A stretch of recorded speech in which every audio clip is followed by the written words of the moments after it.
When you're talking about solidarity, I think to get past the superficial solidarity, you really have to get at the narratives that, in some ways, we haven't fully figured out how, but they're actually sort of contested. I mean, how does this idea that we're trying to create now, this profile of a female terrorist now that San Bernardino has happened in Paris, and she keeps emerging, and this profile, this picture that we're trying to create of who is she, who should we be afraid of, who's suspicious, who's a threat, how does that map onto the profile that's existed in our heads for a long time, the narrative about the black woman, the narrative about who she is, and that she's more resilient, and that she's more, that she doesn't need any help, right? How do we sort of collectively challenge these narratives, and where are the spaces where they're sort of mapped onto women's bodies in the exact same way? How does the surveillance state and the police brutality affect women of color, affect South Asian women, affect black women?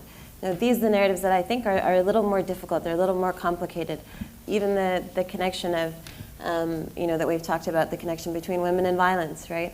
The stories that we're keeping far away from each other, the narratives that we've kept very far away from each other. Now everybody asks, well, why did this woman blow herself up? And why was she angry? And why did she engage in violence? And I was speaking to someone yesterday at CNN, and I said, but why do you wait for this moment and then go looking for all these tiny details of this woman's life, that she had blonde hair, or she read Harry Potter, or she listened to Coldplay, when you've literally got 5 million women from Syria who are begging you to hear any of their stories, who are begging you to be seen and pay a little bit of attention to them? And why do you think the two are not connected to each other?